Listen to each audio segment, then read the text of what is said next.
ओम देवी प्रपन्नाति हरे प्रसीद प्रसीद मातर जगतोऽखिलस्य प्रसीद विश्वेश्वरी पाहि विश्वं त्वमेश्वरी देवी चराचरस्य शरणागत दीनार्थ परित्राण परायणे सर्वस्यार्ति हरे देवी नारायणी नमोस्तुते।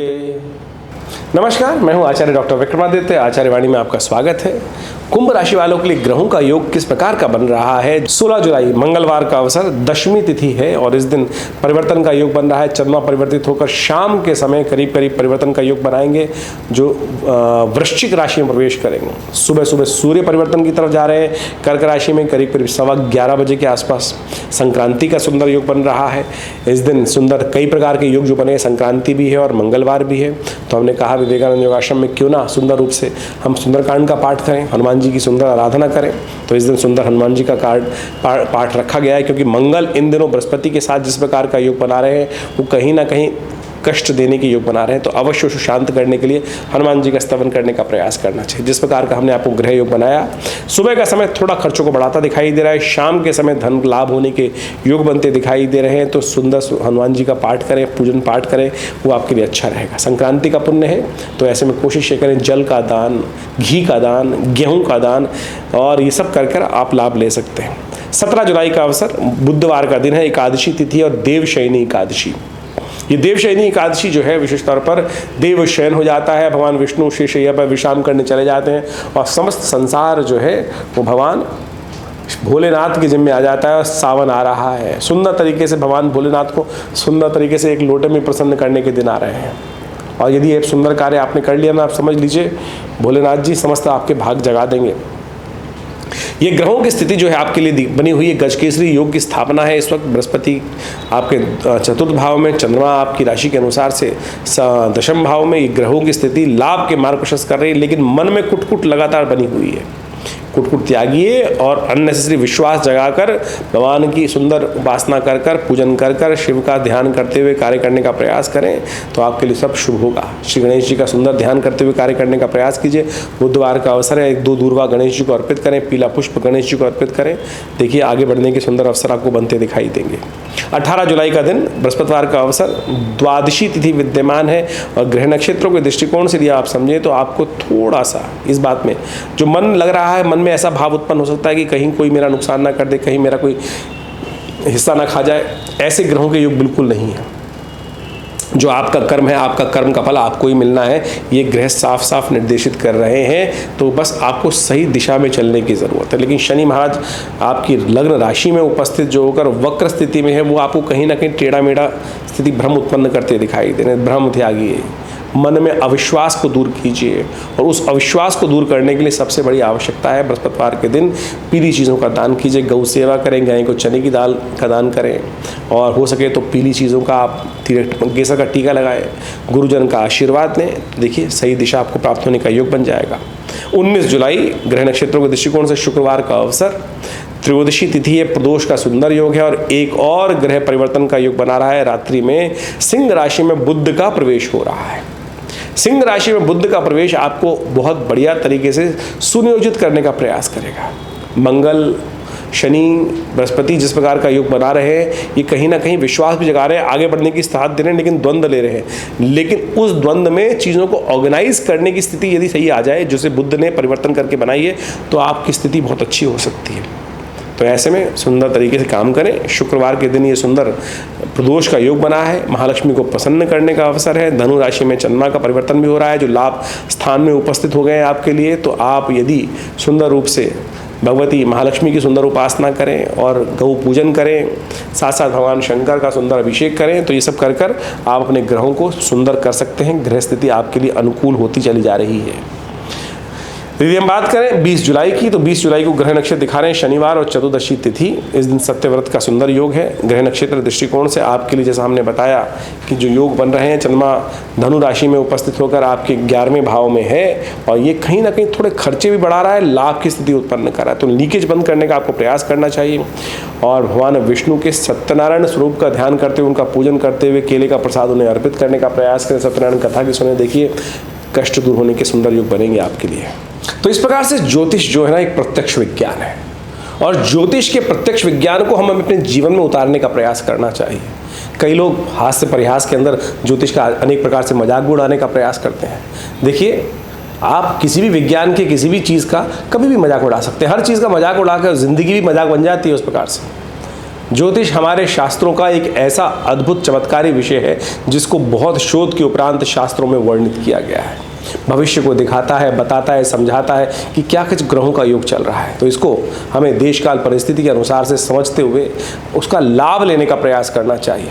ज्योतिष की काल गणनाएं जो है वो वास्तविक तौर पर जो हम आपको बता रहे हैं वो तो गोचर के दृष्टिकोण से आपके समक्ष रखने का प्रयास कर रहे हैं। ये आपके 12 राशियों में पूरे संसार को विभाजित करने का एक सुंदर तरीका है, लेकिन एक समझे संसार तो इतना बड़ा है, उनके जीवन में भी परिवर्तन बहुत क्षणिक परिवर्तन हो जाता है, हल छोटे छोटे परिवर्तन से।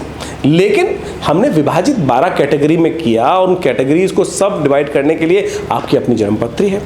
और जब ज्योतिष विज्ञान के किसी ज्ञानी के पास जाया जाता है तो वो गोचर को आपकी प्रत्यक्ष जन्मपत्री पर डालकर उसका प्रत्यक्ष अनुभव को देखने का प्रयास करता है। तो उसी प्रकार से आप सबको भी इस ज्योतिष विज्ञान के शास्त्र को समझने का प्रयास करना चाहिए। नहीं तो पता है क्या होता है, कई बार हमारे पास बहुत सारे लोग आते हैं और देखते हैं कि महाराज पहले आ जाते तो ये दृष्टि पता चल जाती, कुछ ग्रहों का योग है और बहुत सारे नुकसान से बच सकते थे। यही प्रभाव है वास्तविक तौर पर, समझ लें। अभी कुछ दिन पहले हमारे पास एक व्यक्ति जन्मपत्री दिखाने के लिए आए। उनके घर में कोई घटना घटी और उन्होंने पहले नहीं दिखाई थी। जब उनकी वो घटना घटने के बाद जन्मपत्री दिखाने आए तो उनकी तमाम घर के लोगों में, उनके बच्चों की, उनकी पत्नी की कुंडली में ऐसा योग था कि वो सब के सब पिता के लिए भारी थे। और उन तीनों मतलब दोनों लड़के और स्त्री की कुंडली में इस प्रकार का योग था कि वो पति के लिए भारी है और कुछ दिन पहले पति का जीवन समाप्त हो गया। यदि ये पहले पता चल जाए कि इनके ग्रह भारी हैं तो उसका निवारण करने का रास्ता बनाया जा सकता है। तो इस बात को हमें समझना चाहिए। तो आप भी ज्योतिष को प्रत्यक्ष रूप से समझने का प्रयास करें। और हमने विवेकानंद योगाश्रम के माध्यम से भारतीय ज्योतिष को बहुत गहन अध्ययन करके, चिंतन करके, अपने पिता आचार्य श्री केशव देव जी महाराज के सानिध्य में रहकर बाल्यकाल से ही ज्योतिष का बहुत विचार सीखा, समझा। और आज भी मैं कहता हूँ मैं ज्योतिष का कोई बहुत बड़ा प्रकांड आचार्य नहीं, एक बालक ही हूँ, एक छात्र ही हूँ जो उसको समझने का प्रयास करता हूँ। नित्य प्रति कुछ नई बातें अवश्य ज्ञान में आती हैं और समझ में आती हैं। प्रेडिक्शंस को समझने का प्रयास किया जाता है और हर रोज़ कुछ ना कुछ इंप्रूवमेंट प्रेडिक्शंस में अवश्य जीवन में कालांतर में हर एक क्या आता है। तो आप भी ज्योतिष को प्रत्यक्ष अपने ग्रहों को सिद्धांतिक तौर पर समझने का प्रयास करना चाहिए।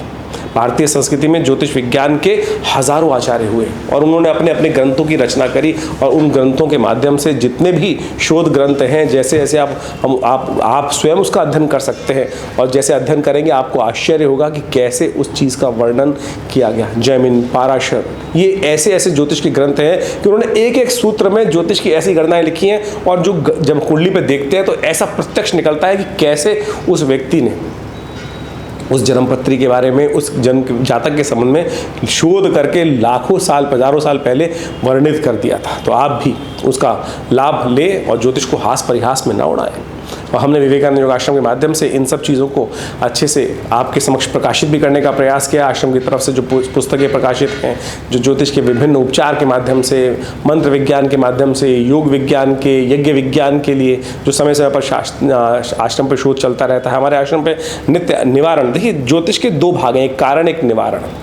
कारण तो ग्रह काल गणना को समझकर उसको बताया जाता है कि भाई ग्रह इस अवस्था में ऐसे हैं, इसके साथ योगा योग बन रहा है, इसके साथ योग का योग बन रहा है, ये मार्गी है, ये अस्त है, ये वक्री है। लेकिन इसके साथ साथ जो ये तो कारण हो गया, निवारण क्या है? निवारण तो परमात्मा का नाम ही है, यज्ञ ही है, पूजा ही है, औषधि ही तो है। वो निवारण भी बहुत शोध करता है। जैसे किसी का स्वास्थ्य के मामले में समस्या हुई तो उसका अनुष्ठान जो पूजा पाठ महामृत्युंजय मंत्र के द्वारा होना है, बिल्कुल शुद्ध रूप से यदि किया जाए तो वो बिल्कुल रक्षा करता है।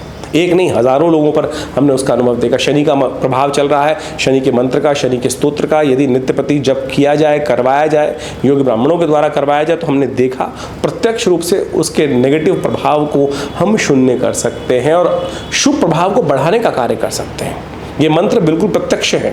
यज्ञ इसलिए हमारे आश्रम पे हमने व्यवस्था बनाई कि 8 घंटे नित्य प्रति पिताजी के ज़माने से चलता है और आज भी उस व्यवस्था को हम सुंदर रूप से चलाने का प्रयास कर रहे हैं। जमुना पार्क खुरेजी विवेकानंद योगाश्रम लक्ष्मी नगर में ये स्थित जो है, यहाँ पर नित्य प्रति आज भी 8 घंटे यज्ञ होता है। हर रविवार को आप उस यज्ञ में स्वयं भाग लेने के लिए उपस्थित हो सकते हैं। माँ भगवती के सानिध्य में अभी आने वाले समय में जो उत्सव आते हैं समय समय पर, जैसे इन दिनों विशेष तौर पर गुप्त नवरात्रि चल रही है तो नित्यपति उन दुर्गा सप्तशती का पाठ चल ही रहा है, यज्ञ चल रहा है, उसमें बहुत सारे लोग सम्मिलित हो रहे हैं, अपने नाम से भी यज्ञ करवाने के लिए भाग ले रहे हैं। अभी 23 तारीख से विशेष तौर पर सावन आरंभ हो जाएगा और सावन का एक विशेष कार्यक्रम आश्रम पे रहता है कि पूरे 30 दिन तक रुद्राभिषेक भगवान से अपनी मनोकामना उन जलाभिषेक कर कर उनके सामने रखी जाती है। और भगवान शंकर का बड़ा विशाल श्री विग्रह है, जैसे सौराष्ट्र में स्वयं भगवान शंकर का बड़ा शिव विराजमान है, उसी प्रकार से आचार्य श्री केशव देव जी के सानिध्य में प्रतिष्ठित कर कर उनको यहाँ प्रतिष्ठा बनाई गई और बिल्कुल सुंदर तरीके से नित्य प्रति